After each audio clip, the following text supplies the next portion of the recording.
This is Dimitri Lascaris reporting from the Handala, the flagship vessel of the 2023 Gaza Freedom Flotilla. And we are now in Norwegian waters approaching Oslo, Norway. And I'm here today with the ship's captain, Opperdoes. Thank you very much for speaking to me today. Thank you for interviewing me. So, Joel, could you tell us a little bit about your background? What do you do when you're not the ship's captain for the Freedom Flotilla?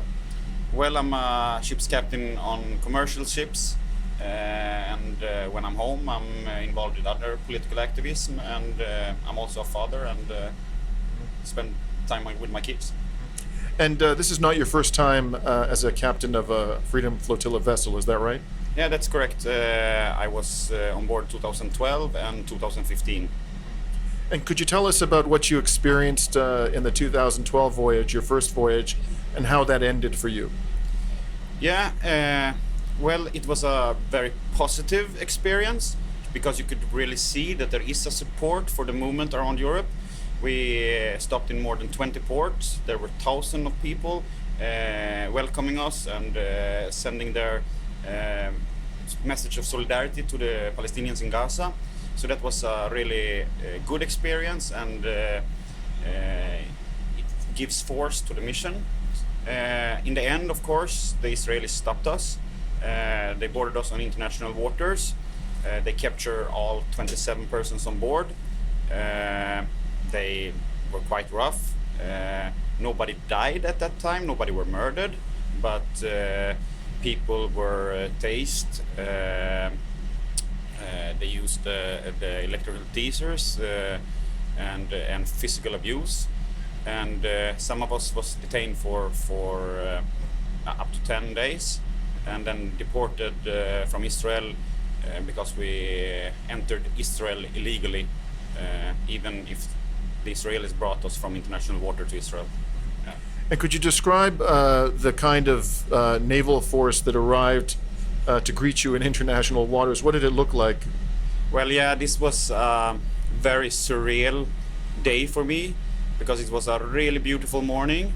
I just came up to the bridge and took the watch, and I started to see some naval ships in the horizon, and then they just got more and more and more.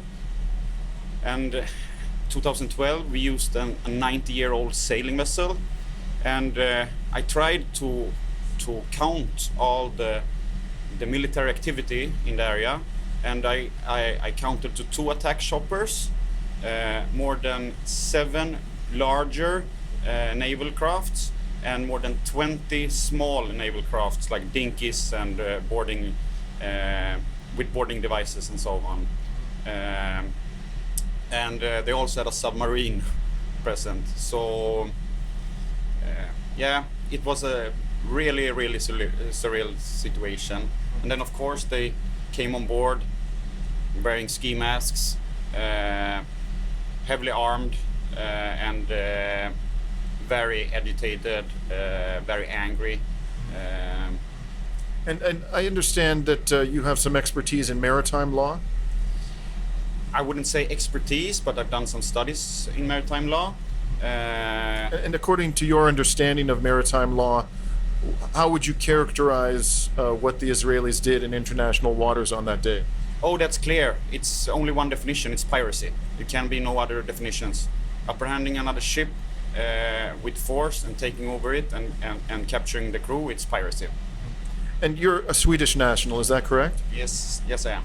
Yeah. And what steps, if any, did the Swedish government take, to your knowledge, to deal with this act of piracy in 2012? They actually didn't take anything at all. They reminded the Israelis that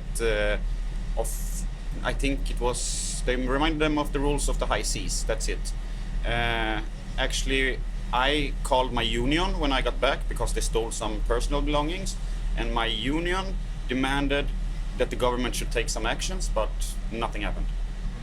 Now that, for many people, would be a very traumatic experience, and yet you did it again, and here you are a third time. Could you explain to us what has motivated you to take these risks and to devote this time and energy to the Palestinian cause? For me, it's a simple when I can do something with my professional licenses and my professional skills to help others, I don't hesitate to do that. And it's a simple question: if Palestinians are human or not. If we think they're human, why should they not be treated with human rights and have the human rights as we in the West do? And obviously they don't have it. So I will continue until my struggle, together with my Palestinian brothers and sisters, until they are free. Well, thank you very much for speaking to us today, Joel. It's been a pleasure. And this is Dimitri Lascaris reporting from the Handala on our way to Oslo, Norway.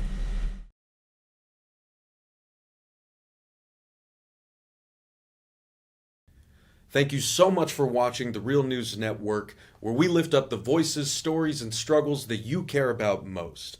And we need your help to keep doing this work, so please tap your screen now, subscribe, and donate to the Real News Network. Solidarity forever.